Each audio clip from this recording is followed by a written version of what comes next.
Hello, welcome to Just the Dis. My name is Brian, and we talk about Blu-rays here. And yeah, we're all very excited about the Vinegar Syndrome Halfway to Black Friday sale, which is coming up on Thursday. Well, Thursday midnight, Thursday 9 p.m. Pacific, midnight Eastern Standard Time, May 28th. And so I've sort of done this kind of video before, but I thought I might reiterate, if you will, some ideas, some things that you can think about for what you might want to pick up during the halfway to Black Friday sale. Obviously, there is the bundle, the halfway bundle. If you ordered that, like I did, you will be getting some cool stuff. You know, you're going to be getting 6-String Samurai in UHD, Surf 2, and the Director's Cut on Blu-ray, as well as the box sets, the Cardona box set and the TV Terror box set. I'm maybe misremembering the title of that TV box set. But anyway, we still have some VSAs to be revealed. We have UHD double, I think, coming. So some very exciting stuff. All that stuff will not be discounted, you know, because that's new stuff. And we have learned, of course, that the discounted sort of the stuff they've released that will be discounted will be everything up until through January, I guess. Initially, they had mentioned it might be February titles. So I don't have a ton to recommend from the January group.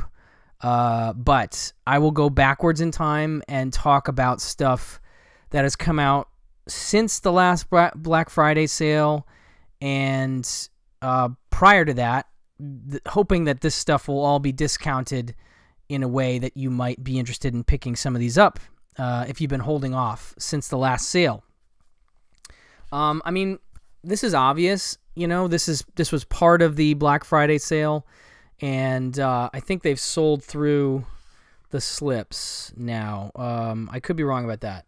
I feel like one of the slips is gone. And so maybe you're just getting the movie. But if you haven't picked up Fade to Black, and please forgive me if it's sold out, but I don't think it is. Yeah, I'm probably starting this video in the worst possible way with the title that you can't get. But anyway, if there's any opportunity to get Fade to Black, highly recommended. Definitely pick it up. Great movie with, of course, Dennis Christopher playing the Eric Binford role, and he is a guy obsessed with movies and a little bit lonely and a little bit out of his mind, and ends up kind of taking on some of his favorite movie characters and killing people as them. Anyway, now I don't want to spend too much time on Fade to Black because I'm suddenly panicking that it's not even available anymore. But if it is, pick it up. But this should be available. Whodunit. This is a slasher film from 1982, and it's kind of a nasty slasher film. I've talked about it on the channel before. Some pretty nasty kills. It's a group of people on an island making a movie, if I remember. Let's see here. Uninhabited. In a large house on an otherwise uninhabited Pacific island, a group of hopeful young actors have been assembled to prepare for their roles, and what they've been told will be a very unique family-oriented film. I forgot about that. Anyway, it's good though. It features a rock song thing that keeps coming up that sort of dictates how people are going to die. That is both intriguing and annoying. But yeah, no, I found this one surprisingly fun and enjoyable for slasher fans. And I'd never heard of it. It's also known as Island of Blood. Oh dear. Oh dear. Hate that. You gotta hate that. When a disc drops, you just never know. Did I scratch the heck out of that? What happened? All right, so that's Whodunit. The Caller. This is a really neat thriller, and it's kind of the less said the better, which I know is a tough sell. ultimately.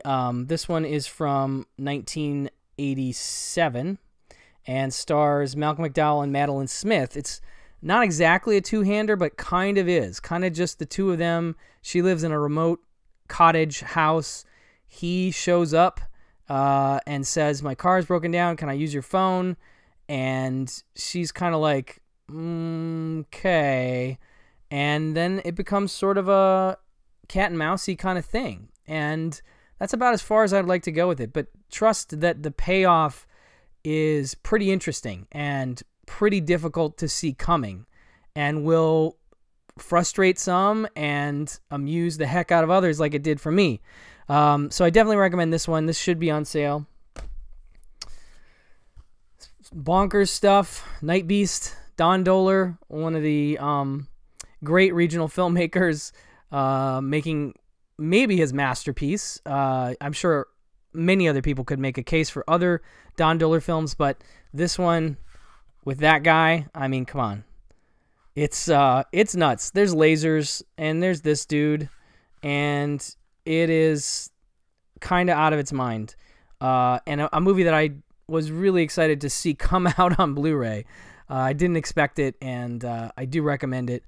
Bonkers alien, invasion, I guess, movie, but, kind of backyard budget kind of stuff, but still pretty solid in terms of the effects in some cases, and just a lot of fun. So I got to recommend Nightbeast. Definitely snag that. We can get into some more serious stuff here. Patty Hearst. This is the Paul Schrader film from, I want to say also from 88. I'm sorry, 88. This one is, of course, the story of Patty Hearst and her kidnapping, and it stars, Natasha Richardson, of course, in the title role. Also has William Forsythe, Ving Rhames, and others, and it's pretty interesting because it does a lot with a little, meaning that its locations are relatively sparse, but it's a really interestingly told account slash fictionalization or whatever of the story of Patty Hearst and how she was kidnapped by what was the name of the group of radical revolutionaries named the Symbionese Liberation Army. But yeah, no, I don't want, again, another one I don't want to say too much. It's about a kidnapping. It's a very interesting drama, well shot and very stylized by Paul Schrader. And I love that they got Paul Schrader for this. There's a telling her story, an interview with Paul Schrader. It's not particularly long. I want to say it's less than 15 minutes. I could be misremembering how long it is, but I love that they got him to talk about this movie. This is clearly a special movie to him and a movie that people don't talk about, even fans of his work. So definitely check this one out if you can. Okay, what do we got next here? We have Sudden Fury. This is Canadian, very Canadian, and it's almost like a low budget Canadian Hitchcock kind of thing where you have a married couple and they are driving. I forget where I think they're going to like a not a christening, but like somebody's having a kid or something. I can't remember. And we get a sense of their relationship, and it's definitely frayed, let's say. It's a little bit tenuous. And then we start to see that he has taken his wife, the guy and his wife, he's taken his wife on this scenic route so that he can pitch her on the idea of buying a certain place, like a big plot of land, and making a resort out of it or something. I can't exactly remember. But then we get a sense of like, oh, there's a weird balance of power here. Like, she's wealthy and he's married to her, but she's clearly not giving him access to her money. And they have an animosity between them, and it kind of ramps up after that. And then I'm not going to say anything else about where it goes because it's really another one that you kind of can't exactly guess where it's going to go.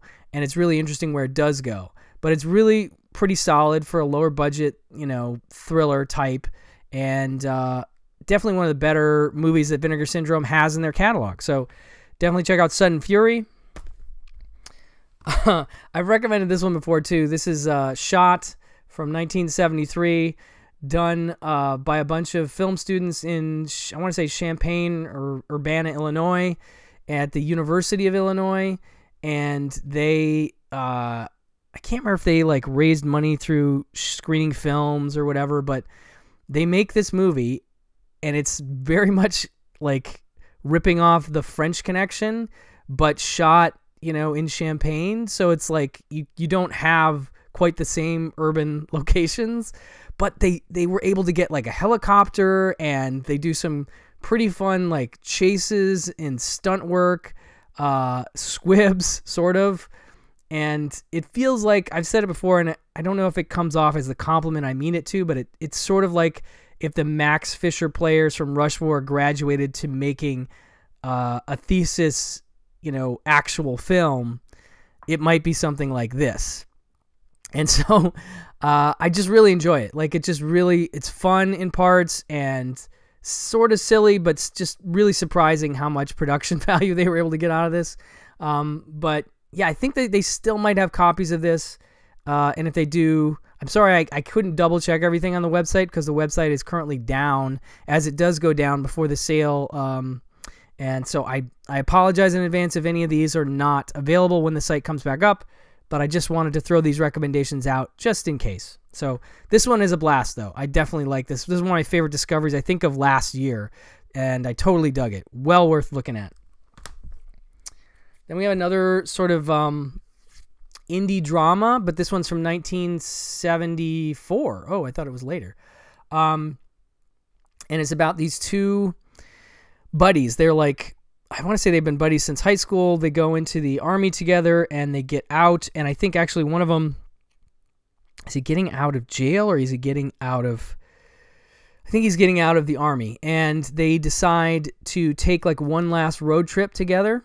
But at this point, one guy is either married or he has like a fiance, and the other guy has a girl with him, but it's clear that he's like really, really into his buddy and is kind of turned off by the idea that, there's somebody else that's his main squeeze, if you will. The main point of attention for him is this other woman. And he's like, hey, he keeps sort of like pulling him aside and being like, hey, let's go find some ladies, And the guy's like, I got a girlfriend, I got my fiance or whatever.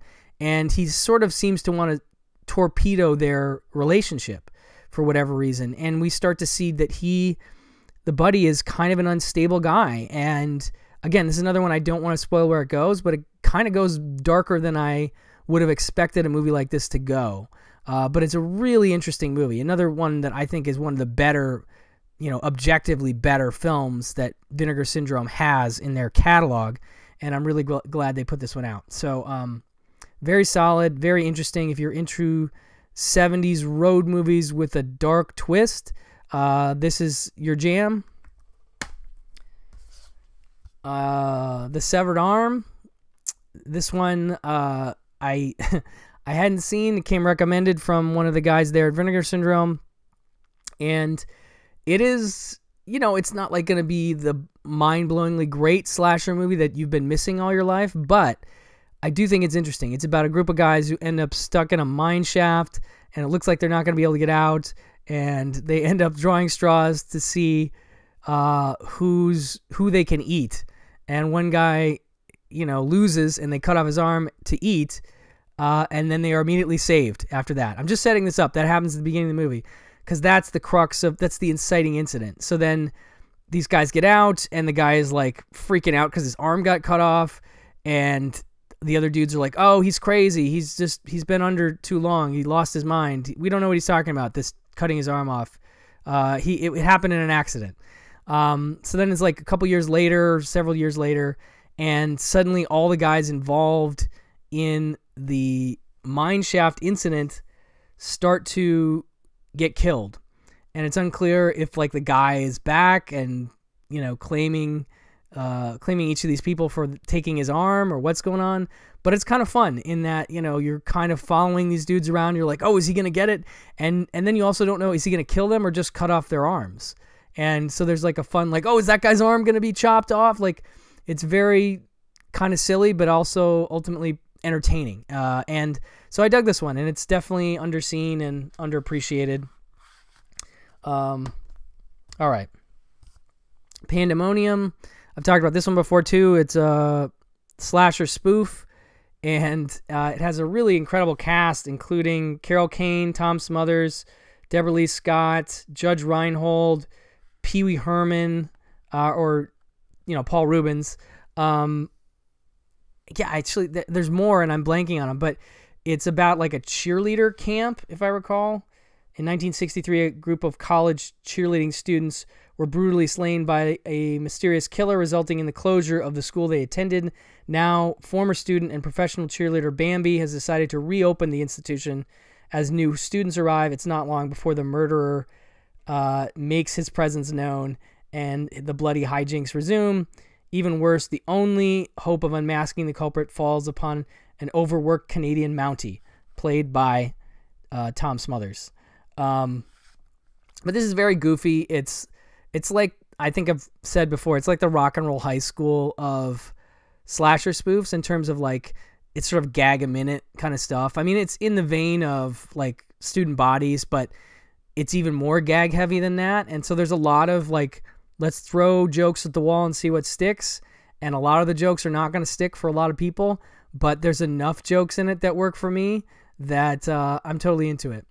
And it's directed by Alfred Soule, who did Alice, Sweet Alice, and actually got this movie because of that movie. And I'm a big fan of that movie. That's more of a straight, almost giallo kind of film in a way. And so it's interesting to see him do this. And there's an interview, I want to say there's an interview with him on here. And he was talking about going back to classic comedies. I want to say Marx Brothers and stuff like that. Older screwball kind of stuff, which is also the kind of things that sort of inform Rock and Roll High School. And so that's, I think, why I draw the parallel. But I don't know. These kind of things will work for some and others will absolutely hate them. But this one works for me. And this was never on DVD, so unavailable for a long time. But I don't know. This kind of works for me. I'm a goof, What can I say? Psychic Killer. This is a more recent one that I've seen for the first time. It's been on around in the catalog for years, but it's got Jim Hutton, father of Timothy Hutton, and he plays like a guy who gets thrown in jail for a murder he didn't commit, and while in there, it says a fellow patient teaches him the techniques of astral projection. There's another inmate in there who's able to project himself out. And so then this guy gets out of jail and vows vengeance against those responsible for setting him up. And it becomes, I don't want to say quite like Nightmare on Elm Street, but like a rudimentary take on that sort of thing where he's like projecting himself into spaces and people, and it's just crazy town. But I enjoyed it. It's just goofy enough, and it's directed by Ray Danton, but it's written by Graydon Clark, who's actually in the movie and has a really great death scene. And so it's kind of got that Graydon Clark. I don't want to say all his films are goofy, but some of them are a little bit outlandish, and so it has that quality, but it works somehow for me. So I don't know. I really enjoyed this one. I think they still have copies on the website. I can't be sure, but if they do, definitely snap this up at a reduced price. Worth it. And lastly, this one I'm sure will be gone at some point soon because it's a VSA, and that's Spellcaster. And yeah, this one, I'm not going to say it's like a great movie, but the effects are good. John Carl Buechler did the effects, and he directed some of the effect sequences. And so you'll find the direction is a little, not uneven, but like those effect sequences are really well done. And I don't know Rafael Zelinsky who directed it, but it's a Charles Band Empire Pictures production. So, there's going to be maybe a ceiling of quality there, and this, it's still, like I said, it's still fun. It says a group of strangers have been invited to partake in a promotional televised treasure hunt at a remote Italian castle, with the winner walking away with $1 million fortune. But the old Gothic building has some diabolical tricks up its sleeve, and it's not long before guests begin to fall victim to its demonic secrets. All the while, surviving guests begin to come up with creative and deadly ways to try and relocate the hidden treasure. It also features Richard Blade, famous Los Angeles-based DJ, who you would recognize from Girls Just Want to Have Fun. He's the head British guy with the long hair that is the host of DTV. And he's basically playing that same character in this film in a lot of ways.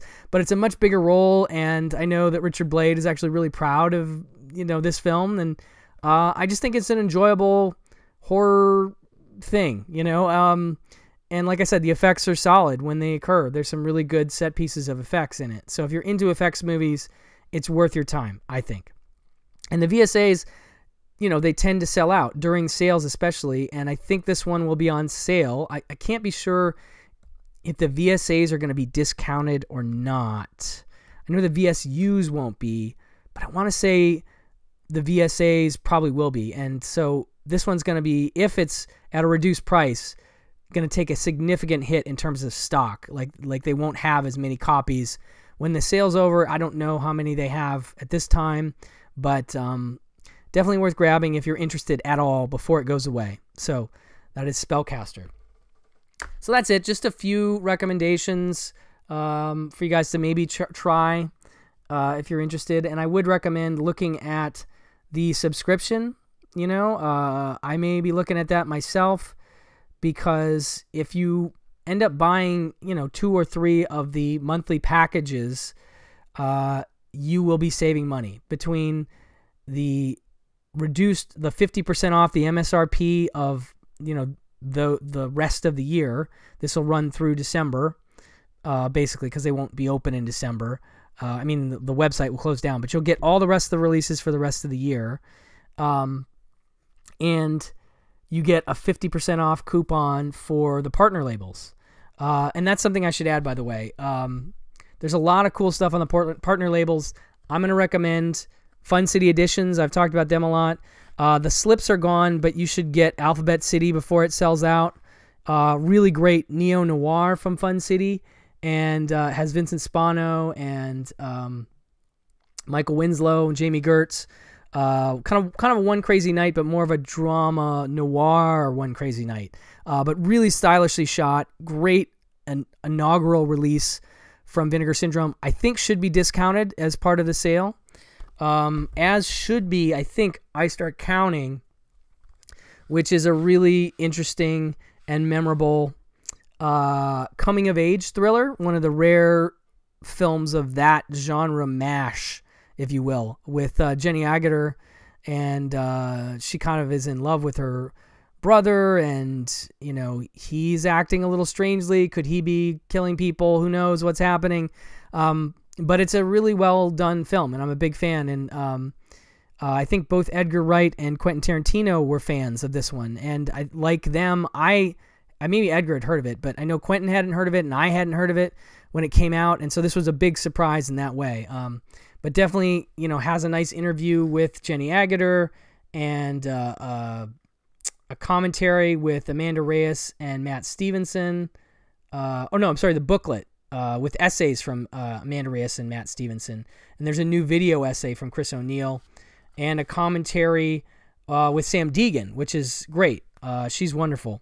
So definitely snag this if it's discounted for sure. Now, that said, this is one of my favorite releases of 2021, and I don't think it's going to be discounted. However, if you do get that subscription, then you could come back and get it at 50% off with that coupon, so think about that. But this is just a wonderful coming-of-age film about 2 kids falling in love in New York. They're played by Robbie Benson and Glynis O'Connor, and there is a delightful interview with the 2 of them in present day, and it's sort of separate, but it's done as like almost the two interviews are almost talking to each other. And they obviously, they dated for a while around the time of this film, so they were legitimately in love with each other, and that sort of shows in the movie, as well as they have very fond memories of it and each other, and it's really a moving interview. One of my favorite special features on a Blu-ray this year is in this. So if this is on sale, definitely get it. Even if not, think about it, because it's a great, great film. And then the most recent one from Fun City is Smile, which will definitely not be on sale. But this is an incredible performance from Bruce Dern. I just talked about this on the channel recently. You can go back and look at my full video on that one. But a sort of a satirical look at beauty pageants, and definitely an inspiration for the movie Drop Dead Gorgeous, and shot by Conrad Hall. But yeah, just an incredible Bruce Dern performance, along with early performances by Melanie Griffith and some others. It also has Barbara Feldon, Jeffrey Lewis, who's his buddy? Nicholas Pryor, yes. But really great, again, and this is the alternate artwork. But anyway, look at those partner labels when you go in. Just make sure you're checking the partner labels tabs. And if you like, check out my podcast interview with Justin LaLiberty from Vinegar Syndrome, where we talked specifically about the partner labels, and you can get a better sense of what those labels do and the kind of films they're putting out, and some highlights from him, which I really appreciated, because even I don't fully, haven't fully kept track of all the partner label releases, because now there's a ton of partner labels, and it sounds like there may be some more coming. But yeah, so give that a listen if you're looking for recommendations from the partner labels. I'll leave a link in the notes below. But anyway, just enjoy the sale. There's going to be a lot of good stuff, and I'm very excited about it, and I hope it brings some new Vinegar Syndrome fans to the site and to the partner labels. I hope some people discover Fun City and some other stuff because of this sale, because of the traffic from the sale. So anyway, just a little nod to some recommendations. Hopefully this is helpful, but please enjoy yourselves with the sale on Thursday night. That's when I'll be there. All right. Thank you guys. Bye-bye.